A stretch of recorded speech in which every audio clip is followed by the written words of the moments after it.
ಸ್ನೇಹಿತರೆ ನಮಸ್ಕಾರ. ನಮ್ಮ ರಾಜ್ಯದ 51 ಲಕ್ಷ ರೈತರ ಖಾತೆಗಳಿಗೆ ತಲಾ ಒಂದು ತೆಲೆಗೆ 31,500 ರೂಪಾಯಿ ಜಮಾ ಆಗ್ತಾ ಇದೆ. ಹೌದು ಸ್ನೇಹಿತರೆ, ಬೆಳೆ ಹಾನಿ ವಿಮೆಯನ್ನ 6,213 ಕೋಟಿಯಷ್ಟು ದುಡ್ಡನ್ನ ಸರ್ಕಾರ ಮೀಸಲಿಡ್ತಾ ಇದೆ.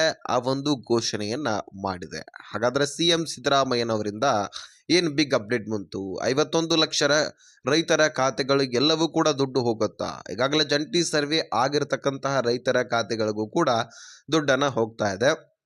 ಅದರಲ್ಲಿ 30,000 ಹೆಕ್ಟರ್ ಭೂಮಿಗಳು ನಾಶ ಆಗಿರತಕ್ಕಂಥದ್ದು ಸರ್ಕಾರದ ಗಮನಕ್ಕೂ ಕೂಡ ಬಂದಿದೆ.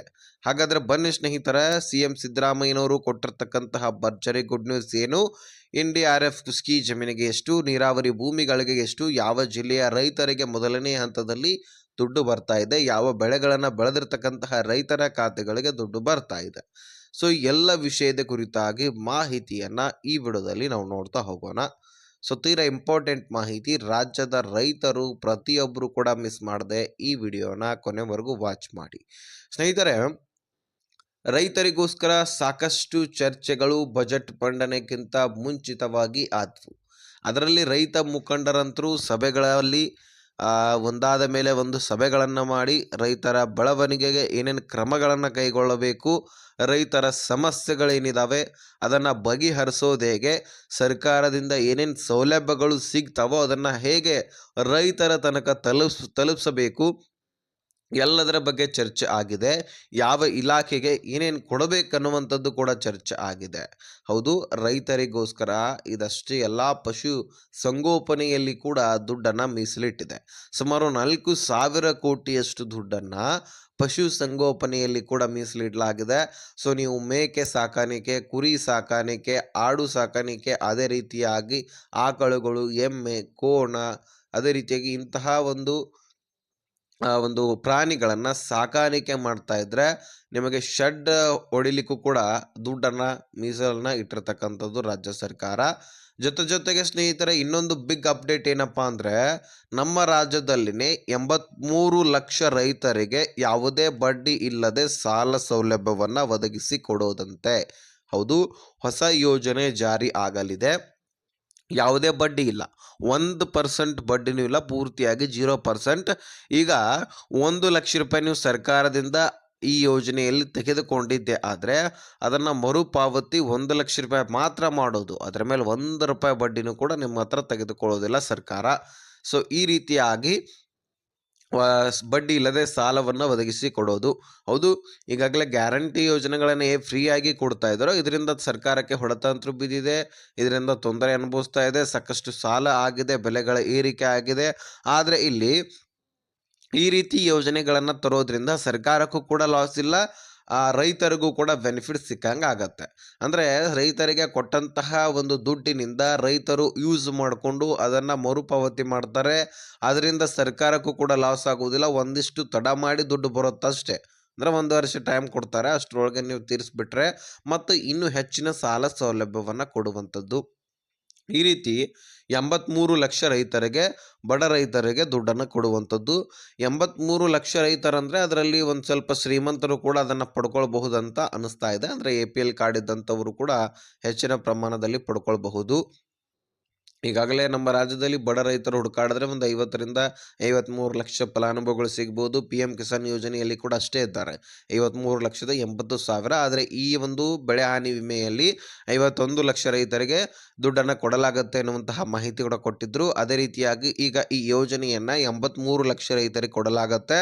ಇದನ್ನು ಸೇವಾ ಸಿಂಧು ಪೋರ್ಟಲಲ್ಲಿ ಬಿಡ್ತಾರೆ ಅಥವಾ ಸಬ್ಸ್ಕ್ರೈಬ್ ಆಗಿ ವೆಬ್ಸೈಟ್ಗಳನ್ನು ಕ್ರಿಯೇಟ್ ಮಾಡಿಕೊಂಡು ಅಪ್ಲೈ ಮಾಡಲಿಕ್ಕೆ ಅವಕಾಶ ಮಾಡಿಕೊಡ್ತಾರೆ. ಇದಕ್ಕೆ ಎಲಿಜಿಬಿಲಿಟಿ ಏನೇನಿರಬೇಕು, ಡಾಕ್ಯುಮೆಂಟ್ಸ್ ಏನಿರಬೇಕು, ಎಲ್ಲವನ್ನೂ ಕೂಡ ಅವ್ರು ಇನ್ನೂ ಕೂಡ ಬಿಟ್ಟಿಲ್ಲ. ಬಿಟ್ಟ ತಕ್ಷಣ ನಾನು ಮತ್ತೊಂದು ವಿಡಿಯೋದಲ್ಲಿ ತಿಳಿಸ್ಕೊಡುವಂತಹ ಪ್ರಯತ್ನ ಮಾಡ್ತೀನಿ. ಹೀಗಾಗಿ ಚಾನಲ್ನ ಸಬ್ಸ್ಕ್ರೈಬ್ ಮಾಡಿ ನೋಟಿಫಿಕೇಶನ್ ಆಲ್ ಅಂತ ಸೆಟ್ ಮಾಡ್ಕೊಂಡ್ಬಿಡಿ. ಈಗ ಸ್ನೇಹಿತರೆ, ಬೆಳೆ ಹಾನಿ ಕಡೆಗೆ ನಾವು ಬಂದುಬಿಡೋಣ. ಇದಕ್ಕೋಸ್ಕರನೇ ನೀವು ವಿಡಿಯೋನ ನೋಡ್ತಾ ಇರ್ತೀರಿ. ಹೌದು, ಈ ಬೆಳೆ ಹಾನಿ ವಿಮೆಯಲ್ಲಿ ಈಗಾಗಲೇ 2 ತಿಂಗಳ ಹಿಂದೆನೇ ಜಮಾ ಆಗಬೇಕಾಗಿತ್ತು. ಅಂದರೆ ಹೋದ ಡಿಸೆಂಬರ್ನಲ್ಲಿ ಕೂಡ ಜಮಾ ಆಗಬೇಕಾಗಿತ್ತು, ನವೆಂಬರ್ನಲ್ಲಿ ಕೂಡ ಬರಬೇಕಾಗಿತ್ತು. ಹಾಗೆ ಮುಂದೂಡ್ತಾ ಬಂದಿದ್ದಾರೆ. ಈ ಬಜೆಟ್ ಮಂಡನೆಯಲ್ಲಿ ಕೂಡ ಭಾರಿ ಪ್ರಮಾಣದಲ್ಲಿ ರೈತರ ಪರವಾಗಿ ಚರ್ಚೆ ಆಯಿತು.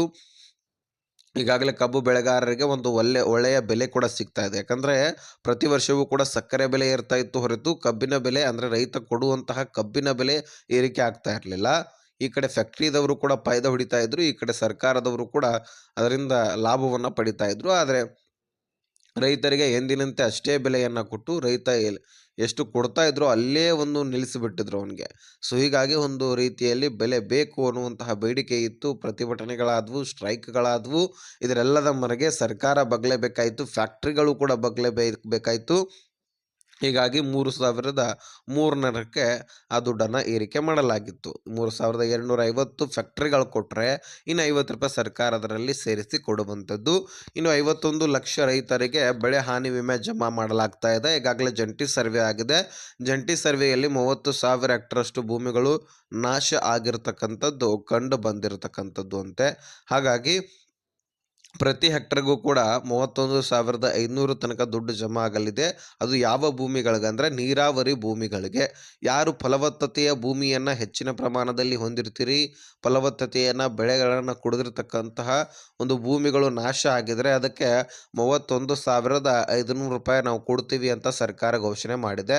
ಇನ್ನು ನೀರಾವರಿ ಭೂಮಿ NDRF ಕುಸ್ಕಿ ಜಮೀನಿಗೆ 25,500 ಅಂದರೆ 8,500ರಿಂದ ಸ್ಟಾರ್ಟ್ ಆದರೆ 25,500 ತನಕ NDRF ಖುಷ್ಕಿ ಜಮೀನಿಗೆ ಜಮಾ ಆಗುವಂಥದ್ದು. ನಿಮ್ಮ ಹೊಲ ಗದ್ದೆಗಳಲ್ಲಿ ಕೂಡ ಈ ರೀತಿ ಬೆಳೆ ಹಾನಿ ಆಗಿಬಿಟ್ಟಿದ್ರೆ ನೀವು ನಿಮ್ಮಲ್ಲಿ ಜಂಟಿ ಸರ್ವೆ ಆಗಿರಲಿಲ್ಲ ಅಂದರೆ ನಿಮಗೆ ಖಂಡಿತವಾಗ್ಲೂ ದುಡ್ಡು ಬರೋದಿಲ್ಲ. ಜಂಟಿ ಸರ್ವೆ ಆಗೋದು ಅತಿ ಅವಶ್ಯಕ. ಜಂಟಿ ಸರ್ವೆ ಆಗಬೇಕಂದ್ರೆ ನೀವು ಏನು ಮಾಡಬೇಕು ಅಂತ ಹೇಳೋದಾದರೆ, ನಿಮ್ಮ ಹತ್ತಿರದ ರೈತ ಸಂಪರ್ಕ ಕೇಂದ್ರಕ್ಕೆ ಅಥವಾ ಕೃಷಿ ಸಂಪರ್ಕ ಕೇಂದ್ರಕ್ಕೆ ಅಥವಾ ಗ್ರಾಮ ಪಂಚಾಯಿತಿಗಳಿಗೆ ಹೋಗಿ ಭೇಟಿ ಕೊಟ್ಟು ಇದರ ಬಗ್ಗೆ ಡೀಟೇಲ್ಸನ್ನು ವಿಡಿಯೋವನ್ನು ಮಾಡಿ ತೋರಿಸಿ, ಈ ರೀತಿ ಬೆಳೆ ಹಾನಿ ಆಗಿದೆ, ಇದಕ್ಕೆ ಪರಿಹಾರ ಧನವನ್ನು ಒದಗಿಸಿ ಕೊಡಿ ಅಂತ ಸೊ ಅಧಿಕಾರಿಗಳಿಗೆ ಹೇಳಿದ್ರೆ ಅವರು ಹೆಚ್ಚಿನ ಮಾಹಿತಿಯನ್ನು ಒದಗಿಸಿ ಕೊಡ್ತಾರೆ. ಅಲ್ಲಿಂದ ಮಾಹಿತಿಯನ್ನು ತಿಳ್ಕೊಳ್ಬಹುದು. ಇನ್ನು ನಿಮ್ಮಲ್ಲಿ ಖುದ್ದಾಗಿ ಸರ್ಕಾರವೇ ಜಂಟಿ ಸರ್ವೆ ಮಾಡಿದ್ದೆ ಆದರೆ ನಿಮಗೆ ಖಂಡಿತವಾಗ್ಲೂ ದುಡ್ಡು ಜಮಾ ಆಗುತ್ತೆ. ಆದರೆ ಅಲ್ಲಿ ವೆರಿಫಿಕೇಷನ್ ಕೂಡ ಆಗ್ತಾ ಇರತ್ತೆ. ಡಾಕ್ಯುಮೆಂಟ್ಸ್ ವೆರಿಫಿಕೇಷನು, ನಿಮ್ಮ ಹೊಲ ಗದ್ದೆಗಳು ನಿಮ್ಮ ಹೆಸರಿನಲ್ಲೇ ಇದೆಯಾ ಅಲ್ವಾ ಅನ್ನುವಂಥದ್ದನ್ನು ನೋಡ್ಕೊಳ್ಳೋದು. ಅದೇ ರೀತಿಯಾಗಿ ನಿಮ್ಮ ಹೊಲ ಗದ್ದೆಗಳಲ್ಲಿ ಏನು ಬೆಳೆಗಳನ್ನು ಬೆಳೆದಿರ್ತೀರಿ ಅದರ ಆಧಾರದ ಮೇಲೆ ದುಡ್ಡು ಕೊಡುವಂಥದ್ದು. ಅದೇ ರೀತಿಯಾಗಿ ಈಗ ಸದ್ಯಕ್ಕೆ ಯಾರು ಈಗಾಗಲೇ ಮಾವು ಬೆಳೆದಿರ್ಬೋದು, ತೆಂಗು ಬೆಳೆದಿರ್ಬೋದು, ಅದೇ ರೀತಿಯಾಗಿ ಈಗಾಗಲೇ ದ್ರಾಕ್ಷಿ ಬೆಳೆದಿರ್ಬೋದು, ಅದೇ ರೀತಿಯಾಗಿ ಹುರುಳು ಜೋಳ, ಹೆಸರು ಕಾಳುಗಳು ಈ ರೀತಿ ಸಾಕಷ್ಟು ಬೆಳೆಗಳನ್ನು ಬೆಳೆದಿರ್ತೀರಿ. ಅದರ ಆಧಾರದ ಮೇಲೆ ನಿಮಗೆ ಎಷ್ಟು ಲಾಸ್ ಆಗಿರುತ್ತೋ ಅದರ ಮೇಲೆ ದುಡ್ಡನ್ನು ಕೊಡುವಂಥದ್ದು. ಈಗ ಬರೀ ಇನ್ಶೂರೆನ್ಸ್ ಮಾಡಿಸಿದವ್ರಿಗಷ್ಟೇ ಅಲ್ಲ, ಇನ್ಶೂರೆನ್ಸ್ ಮಾಡಿಸಿಲ್ಲ ಅಂದರೆ ಅವ್ರಿಗೂ ಕೂಡ ಜಮಾ ಆಗತ್ತೆ. ಆದರೆ ಪಹಣಿಗೆ ಆಧಾರ್ ಕಾರ್ಡ್ ಲಿಂಕ್ ಆಗೋದು ಅತಿ ಅವಶ್ಯಕ ಅಂತ ಕೇಂದ್ರ ಹಾಗೂ ರಾಜ್ಯ ಸರ್ಕಾರವು ತಿಳಿಸಿದೆ. ನಾವು ಯಾವುದೇ ಯೋಜನೆಗಳನ್ನು ನಿಮಗೆ ಕೊಡಬೇಕಂದ್ರೆ ನೀವು ಪಹಣಿಗೆ ಆಧಾರ್ ಕಾರ್ಡ್ ಲಿಂಕ್ ಆಗೋದು ಅತಿ ಅವಶ್ಯಕ. ನಿಮ್ಮ ಡಾಕ್ಯುಮೆಂಟ್ಸ್ಗಳು ಮೊದಲು ಇರಬೇಕು, ಕ್ಲಿಯರ್ ಇರಬೇಕು ಅನ್ನುವಂಥದ್ದನ್ನು ಇಲ್ಲಿ ಸರ್ಕಾರ ಹೇಳ್ತಾ ಇದೆ.